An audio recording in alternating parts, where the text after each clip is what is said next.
El olor a petróleo o a gasolina era tan penetrante que era imposible que no lo percibieran los reporteros que fueron ese día o un día anterior.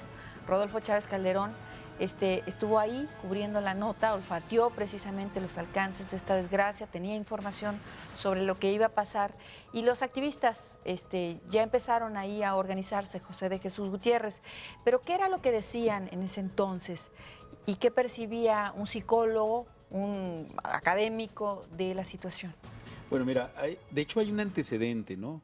Acuérdate que en 1985 estuvo el sismo en la Ciudad de México, Exacto. y entonces que también fue un desastre terrible, y entonces la gente lo tenía presente porque ese sismo llegó hasta Jalisco, ¿no? En Ciudad Guzmán, en la costa sur del estado, había impactado y había habido algunos daños, ¿no? Pero aparte se había sabido una serie de historias de cómo había afectado un desastre, y entonces la gente estaba sumamente alarmada. Pero además también, como se mencionaba hace unos momentos, ya había días que se habían reportado estos olores a gasolina y había habido múltiples denuncias y llamados a las autoridades para que atendieran esa situación.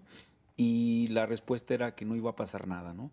Entonces, pues eso por un lado generó un enojo de la gente, y si a eso le agregas la preocupación de sus familiares, estamos hablando de un sector popular muy poblado y donde muchas familias de la zona metropolitana de Guadalajara tenían familiares conocidos o amigos ahí en esa zona, ¿no? No, y había mucha vecindad, como le llaman, Claro, ¿no? ciertamente.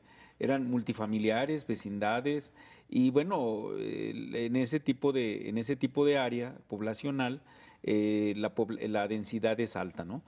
Entonces, por un lado, la gente estaba muy alarmada, porque había tenido ya no tenía noticias. Aparte, la información que se dio Escueta. era escueta, precisamente porque hubo un manejo más que técnico político de la situación. Entonces, ante la escasez de información, venía la especulación.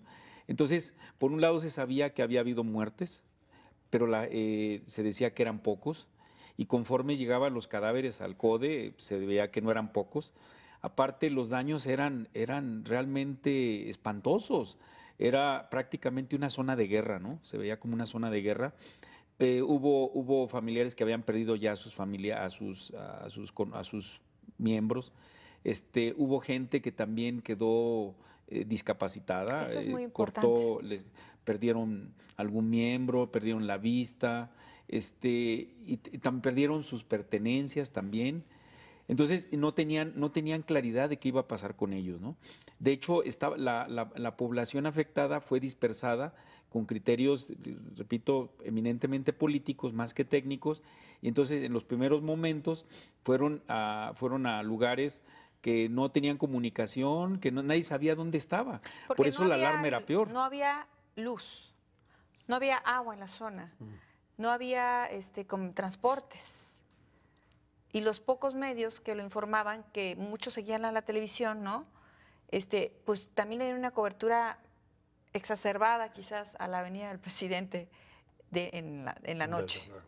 ¿no? Como que vino a conflictuar más la presencia Como siempre. de Carlos Salinas, Sí. pero además, bueno, fue el momento en que Carlos Salinas echó al PRI al suelo, ¿no? Sí. Cuando le arrancó la gorra a la persona del PRI que estaba tratando de darle la información, y él le molestó muchísimo que en ese momento trajera a aquella persona una gorra con el logotipo del PRI, se la quitó, la aventó al suelo. Y posteriormente se supo la declaración de Guillermo Cosío, que dijo, pues a la gente le dice uno que no se suba a la barda y se sube, ¿qué quieren que hagamos? Entonces, culpar en ese momento a la sociedad de lo que había sucedido, pues creo que fue lo más vil. Porque precisamente aquí lo que pasó es que todo el mecanismo de seguridad social o de protección civil estaban de vacaciones. Claro. El director de Protección Civil jamás fue convocado a un juzgado y sin embargo, pues era el principal responsable de acuerdo con la ley de lo que Claro. estaba pasando. Pero además hay una cosa, también habría que señalar que en Jalisco había una escasez de cultura ante la situación de desastres. Uy. E inclusive realmente la unidad de protección civil era una unidad ¿Dónde estaba mi rala. amigo? exactamente, muy limitada. De hecho, este desastre ha sido un parteaguas en donde fue adquiriendo importancia el tener las condiciones para atender un desastre. De hecho, realmente no había ni equipo, no había la experiencia, no había técnicos suficientes. Entonces, y el manejo que se hizo, eso es lo que tenía muy enojado a la gente, angustiada, porque la gente con las pérdidas ya no sabía a quién creerle, porque luego había pronunciamientos del gobierno municipal, del gobierno estatal, de las policías, y entonces eran informaciones que no coincidía con lo que estaba percibiendo la gente. Y eso tenía muy enojada a la gente, sobre todo con el antecedente, como bien dice Rodolfo, de que el gobernador del estado tenía la atribución de poder desalojar a la gente en una zona que podía haber un desastre. Él tenía esa atribución y no la desalojó con este argumento, que realmente es un argumento infantil y me parece sumamente irresponsable, de que porque él le decía a la gente, pero si la gente no se quería salir, Pero pues lo no podía hacer desalojaron nada. a él como gobernador. Vamos a ir a una pausa y eso es una cosa inédita en los gobiernos mexicanos, ¿no?